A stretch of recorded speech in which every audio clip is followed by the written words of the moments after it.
We got to get to the bottom of this. What the heck is going on with the class of 2021? You are Locked On Nittany Lions, your daily podcast on the Penn State Nittany Lions, part of the Locked On Podcast Network, your team every day.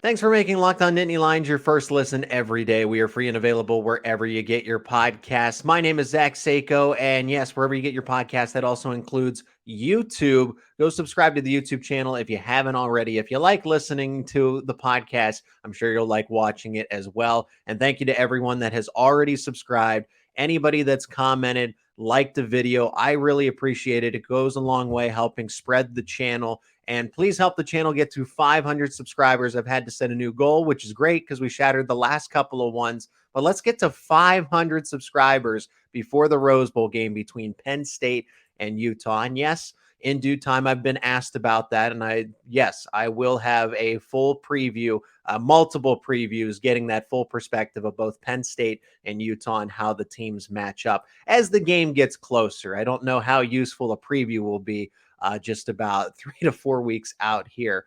But I am excited when the game gets closer to have a bunch of shows devoted to not only Penn State, but Utah scouting the opposition as well. So that is on the way, just to let everybody know. So is the class of 2021 for Penn State football, is it in shambles? Possibly.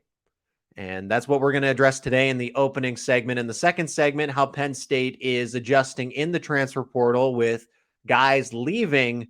Who are they trying to bring in? We have a few updates, some new names to tell you about. And then in the last segment, Penn State men's basketball, I really don't know what that game was. Michigan State came into the Bryce Jordan Center and had no problems winning. It's same, different year, same stuff. I'll keep my reaction clean to that. But Penn State men's basketball, we got to address what that game was all about against the Spartans just last night. And it was a home game, and Michigan State did not exactly come in 100%. So a little disappointing to say the least. So how about the transfer portal latest subtraction for Penn State football? And that is Davon Townley Jr., class of 2021. And that's why I said, okay, is the class of 2021 in shambles? I'll get to that in just a second. How about what do we know about Townley? So Townley, 6'6", 220 pounds. He's a big defensive end, was actually a 4-star recruit coming out of the state of Minnesota, 90 overall, according to 24/7 Sports. And he was the number 35 defensive end overall in that class, number 4 overall prospect from the state of Minnesota. So it's not like this kid didn't know how to play football. Like, he was a good prospect. In 2021, Townley did not play a snap just last year, but he did see limited action in 5 games this year, which he made 2 tackles. So did see a little bit of the field, but obviously not as much as he liked. So implications from this. I think this one stings a little bit more than so far out of all of them. And things are going to continue to happen, right? I've explained in previous episodes, if you're just watching this one for the first time, if you're just seeing the Locked On Nittany Lions channel or listening to this podcast for the first time, to go back to some previous episodes, I have explained how Penn State opt-outs will work.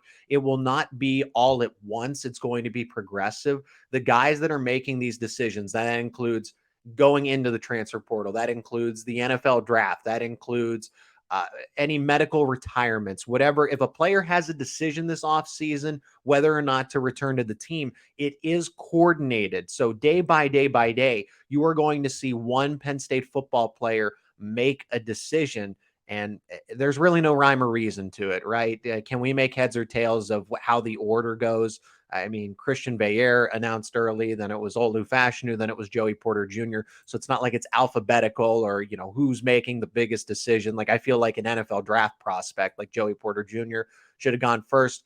Besides the point. So there's no rhyme or reason to who's going to announce and when, but it is going to be day by day. So anticipate tomorrow and over the next coming days that somebody else is going to be making a decision, announcing what they plan to do. But This one does sting because now we've seen how many people out of the class of 2021 in terms of the recruiting class hop into the transfer portal. You've had Christian Veilleux, you've had Rodney McGraw, who just announced his decision, Jeffrey Davis Jr., and now you have Davon Townley do just that. So that's 4 from the class of 2021. And I know there's, upwards of almost 20 recruits in that class, but it is a little concerning how many people are just immediately jumping in the transfer portal from that recruiting class. Now, to compare Townley's situation, I don't think this is necessarily all about just the class of 2021. I think this actually has a lot to do with the fact that it's just crowded at defensive end, right? They got Chop Robinson, who's going to be an NFL player when all said and done, from Maryland in the portal last year.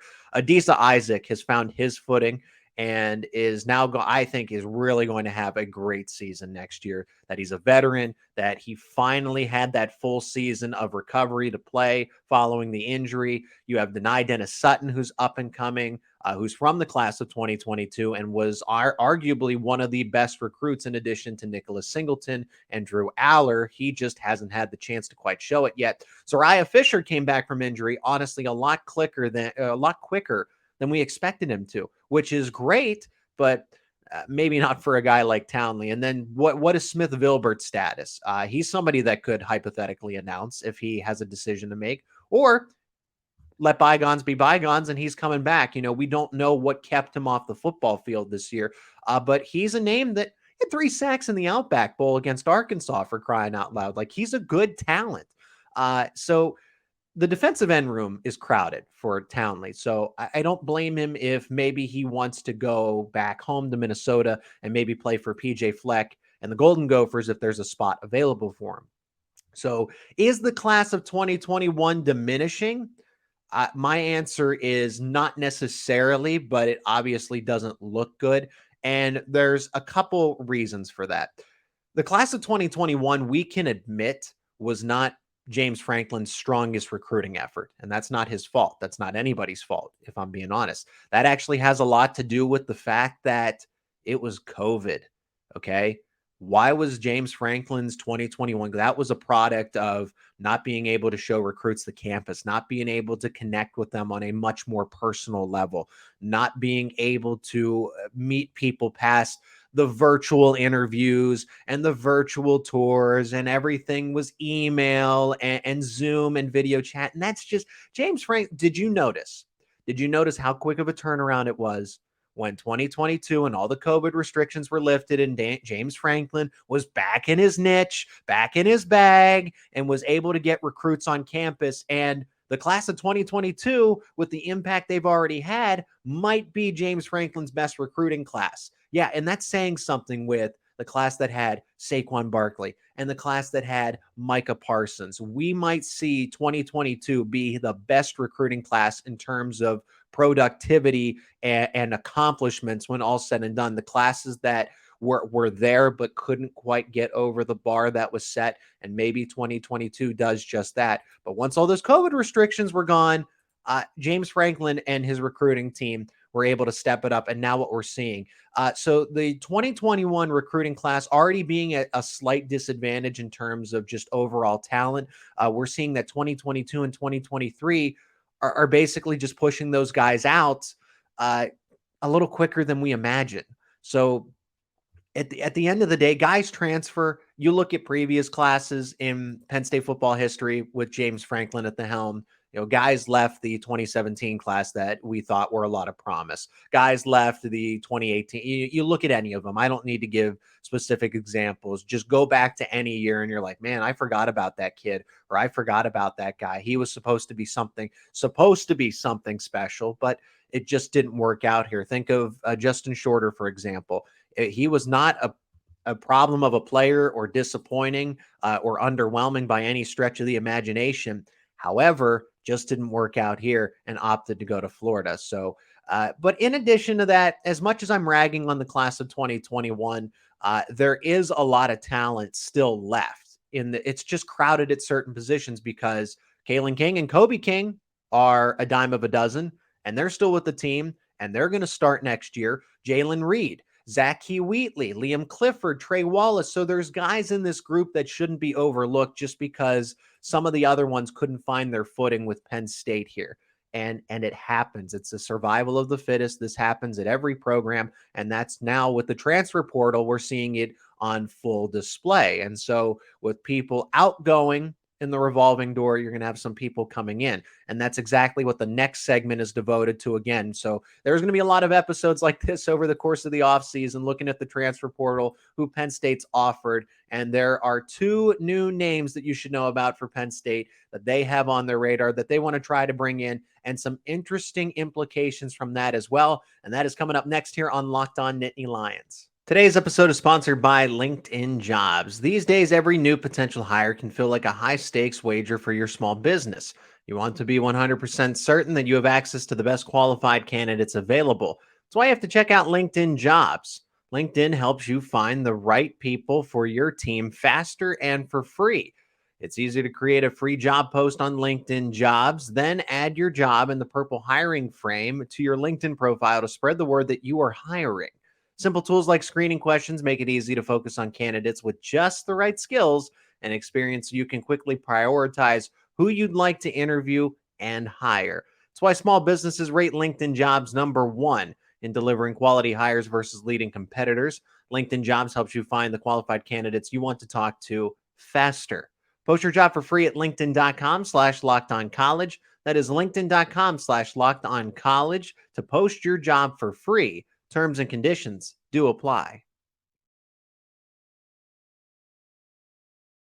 My name is Zach Seyko. Thanks so much for tuning in for another episode of Locked On Nittany Lions. If you're watching on YouTube, comment down below on this episode what player or players you would like to see them nab in the transfer portal, Penn State that is, and which guys you think could really contribute, even if they've offered them or not. If there's a running back you like that you think would add some good depth, whether or not we know the status of Kevon Lee at the recording of this episode, posting of this episode.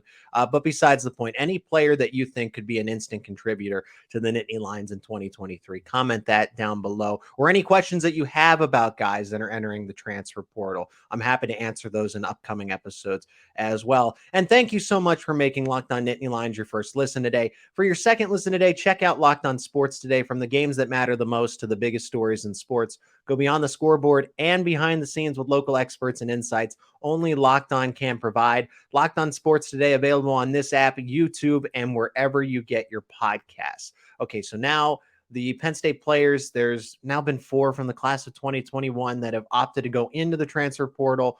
Who are some of those other guys? We're up to over, I couldn't believe this when I was told this. We're up to over 1,000 college football players, and that's over the FBS and FCS. So that's all encompassing here.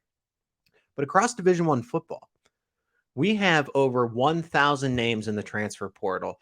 And I could probably devote a segment to this. It doesn't necessarily affect Penn State too much, but there are a lot of guys that just don't end up finding a scholarship, don't end up finding a new home.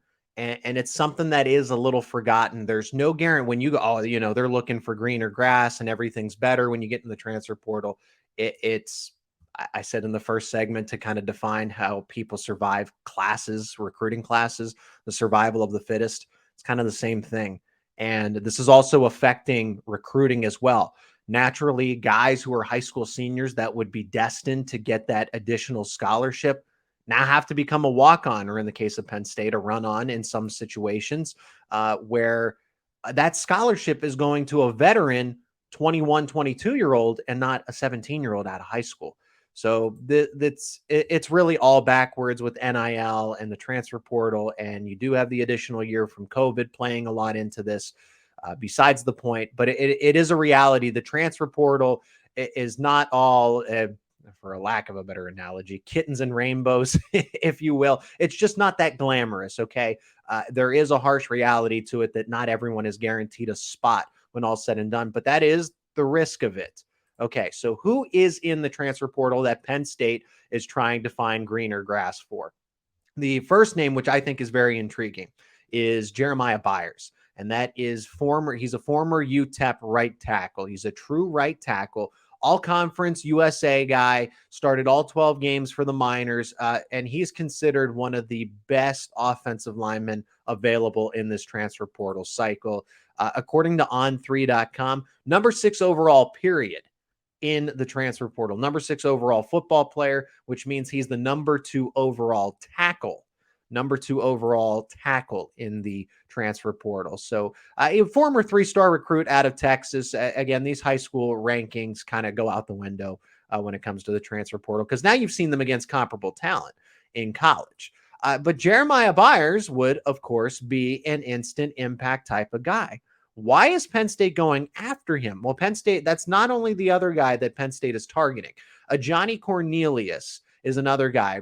Grad transfer offensive lineman from Rhode Island, can play either tackle position, but this is a guy that Penn State is looking at for right tackle.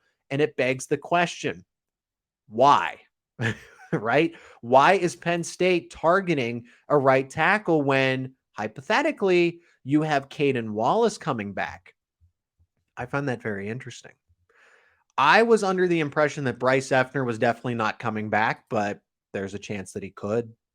And as important as that is for Penn State in terms of depth, maybe they want to move in a different direction. Just with them recruit, and I've been told, oh, well, it's about the depth. And, with offensive line, you saw how quickly with Olu Fashanu going down and Sal Wormley was never 100% and Caden Wallace. Okay, I get that. You lost a bunch of starters along the offensive line, but you have hypothetically all 5 of your starters from 2022 coming back. Olu, Landon Tangwell is recovering from injury. All right, that's someone I forgot to mention got injured and was out of the lineup. But Landon Tangwell, Juice Scruggs, Sal Wormley, and Caden Wallace. Boom, there's your starting 5 from game 1 against Purdue. They're all supposed to be coming back. Plus, you have JB Nelson into the fold. You have Hunter Norzad, who announced that he was returning. You saw Drew Shelton come in and play admirably with Olu Fashanu being hurt.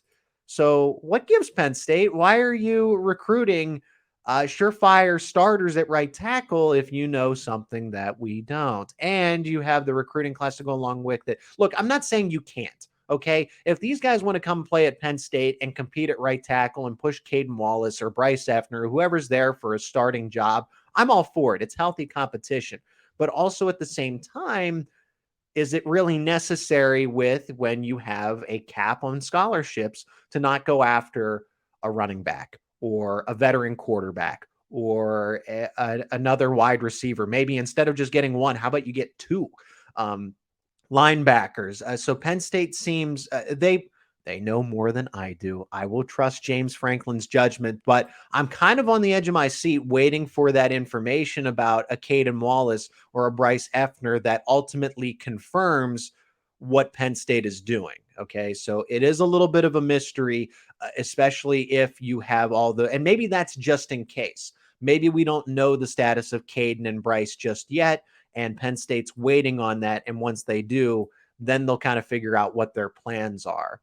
But I totally I'm not trying to underestimate offensive line depth, but it just seems like Penn State might not be sold on Caden Wallace or Bryce Effner, or they're just flat out not coming back. And they know that, and they're getting ready to make their announcement. But don't hold me on that. That is just all speculation. But like, let's just take for an example, right? They're not really going after linebackers. They're going after defensive ends, and we felt like linebacker was a position of need. They're not really going after running backs either, and we don't know what Kevon Lee's doing. So do you see what I'm saying? Putting 2 to 2 together and saying that, okay, if you're going after offensive linemen when you're supposedly having a bunch, and you're not going after running back when you might lose one. So what does that tell you? If you get what I'm saying. Now, they did offer another cornerback. Let's go to the defensive side of it, and that is Iowa product Terry Roberts. Well, originally, he's from Pennsylvania, went to Erie Cathedral Prep, and that's actually where Juice Scruggs is from, and they won a state title together. So maybe Juice Scruggs can do a little bit of recruiting and bring Terry Roberts back in state. Listed at 5'10", 182 pounds. He's a boundary cornerback. He was a special teams guy in 2019 and 2020. Made actually a lot of tackles, and Iowa actually gives out a hustle award for special teams gamers, and Terry Roberts actually won that. Now, he's battled some injuries. 2021, he saw the second half of his season taken away from him because of an injury, and he missed a bulk of 2022 with the same thing. Had a great start to the season, had an interception, had a pick six that was called back. I've seen that highlight floating around on the internet of Roberts intercepting the Nevada quarterback and taking it all the way down the sideline, and it was called off. And then he had an injury again, out for most of the season, and played just one game after suffering that injury. So, and it goes back to my point in a previous episode that cornerback is a need. I think it's a little bit more of a want as opposed to a need, because you have Johnny Dixon and Kalen King as certified starters. You have Daquan Hardy in the slot. You have all these talented guys coming in the class of 2023. I totally understand wanting to have another veteran, because that's how Penn State wants to operate. And that's the bigger point, is getting that co-starter, because that's what Johnny Dixon was. Now that Johnny Dixon's going to be the full starter, Penn State just wants to have depth and experience, and that's why you're seeing guys like Kyrie Jackson pop up. And now you have Terry Roberts, who makes a lot of sense for Penn State, and he's familiar in the Big Ten. And honestly, Iowa had and Illinois both had top-tier secondaries. So if you can pull a guy from Iowa secondary and plug and play him in Penn State's, I am all for it. But notice how these guys are all boundary corners. It just has to do with the fact that Penn State essentially wants that third guy, that if Kalen King's got to come off the field, they can rotate Roberts there, or anybody, Kyrie Jackson, whoever they find, or vice versa. If Johnny Dixon has to come off the field, then they can move Roberts into there, and then they don't miss a beat. So that's the point of it. So those are the latest updates for guys that they've offered. I think the total comes to 8 or 9 players officially that they have extended offers to. And it will be interesting to see as time moves on which ones they are able to get to commit.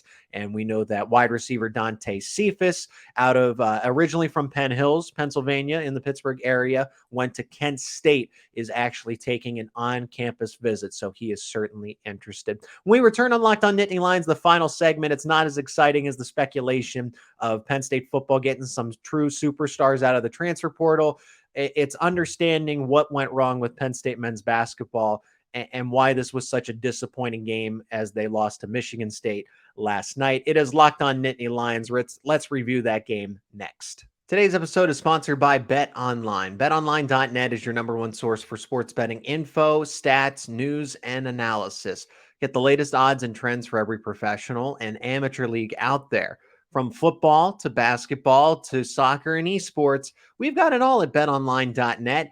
And if you love sports podcasts, you can find those at BetOnline as well. We're always the fastest and easiest way to get your betting fix. Head to the website today or use your mobile device to learn more. BetOnline, where the game starts. So Penn State men's basketball loses. Michigan State gets back to its winning ways because they started out strong to begin the season, but then they lost guys like Malik Hall. Akins has come back, but he's not 100%. Well, the Spartans looked like with Hogard, they had no issues. Hogard was the leading scorer for the Spartans, and they had no problems in the Bryce Jordan Center, 67-58. I thought that Penn State was going to score quite a few bit more points. My prediction was 70-68, Penn State winning. So I was right in the ballpark for Michigan State. Penn State let me down. The Spartans continue to be the kryptonite of Penn State men's basketball because, as we heard from Matt Sheehan of Locked On Spartans in the crossover, this historically was the first time that Penn State was favored in a game against Michigan State since 1997. 1997. And, well, they lost. So go figure, right? And everyone, this was going around on Twitter, and Tom Izzo, I guess, is a man of words, and he's got a way with his wisdom, and said, hey, he started off the press conference saying, hey, Penn State, you got a good basketball team and a good coach. Well, that's all well and nice, Coach Izzo, but I feel like you say that every year, whether it's Micah Shrewsbury or whether it's Coach Ferry or it's Pat Chambers. That's just coach speak for we're better than you, and it's going to stay that way. Thanks for playing. Thanks for trying. So the game itself, the takeaways from it, and these aren't mine, these are just observations. of how Penn State performed. They only had one field goal made in the second half with 5 minutes to go. 5 minutes and you only get one basket. You only get one field goal. There's some free throws in there, of course. So those weren't the only points, but one regulation field goal in 5 minutes. That is completely unacceptable when Michigan State is down its best defender. Number two, you live by the three ball. You also die by the three ball. They were 8 for 27 behind the arc. That is also unacceptable when you're supposed to be one of the best three-point shooting teams. Now, if Penn State gets hot, they're unstoppable. But if you're going to face a good team that can rebound and can defend the arc very well, and that's what Penn State's running into. So part of the reason Penn State was able to get off to the start that it did was because teams just weren't good at defending the arc. Well, as you get into Big Ten play, as you face more comparable opponents, you're going to find that those teams don't exactly let you shoot the three-pointer at will. And we are seeing that as of late with teams like Virginia Tech, Clemson, and now Michigan State. Penn State did start freshman Keba Jai. Love to see it. Didn't have the best performance. Only a couple of points. He had 6 rebounds. Showed the inexperience, but you just got to get him in there. He is somebody that has a lot of expectations and a lot of responsibility on him. Nobody's expecting him to be a superstar right out of the gate. But at the same time, for me, I want to see him progress so much more. And that's where the responsibility comes in because he is truly the X factor. If he plays completely different and much more better than the start of the season, he will be the difference for Penn State when the Big Ten tournament rolls around. And if Penn State's going to make the push as a bubble team, Keba Jai is the X factor. It's not anybody else. And he's a true freshman. And those are some that's lofty responsibility. He's not expected to do that, but if he can, it will make Penn State that much more competitive. I also thought it was interesting. So out of halftime, when they ran out of the tunnel, and instead of doing traditional layup lines, the assistant coaches and players lined up around the three-point arc, and they were doing perimeter shot defense drills. So that tells me that Micah Shrewsbury wasn't exactly happy with the way that they were defending outside shots from Michigan State, because for 4 straight minutes, that's all they did was trying to defend and get to spots with passes going everywhere. On the bright side, Penn State did debut its alternate uniforms. They wore blue at home, which I had to do a double take when I tuned in for the game. I said, Michigan State doesn't wear blue. And I was like, wait a minute, that's Penn State. Why are they wearing their dark uniforms at home? Maybe that's just me being, get off my lawn or whatever. I'm only in my mid-20s. Why do I even care about that stuff?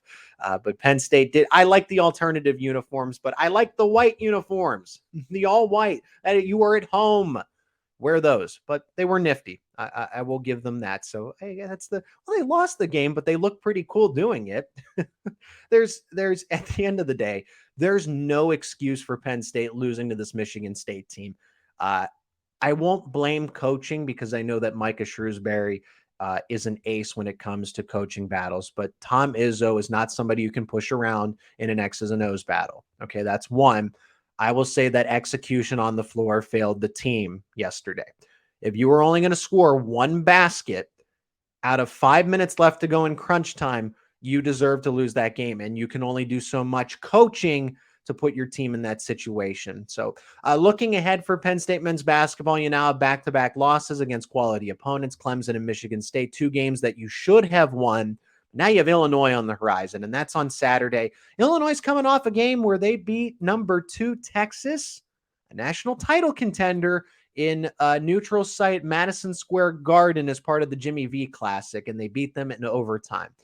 So Penn State will definitely be an underdog, but can they keep it close? My prediction here for this one, initially, I like Illinois to win.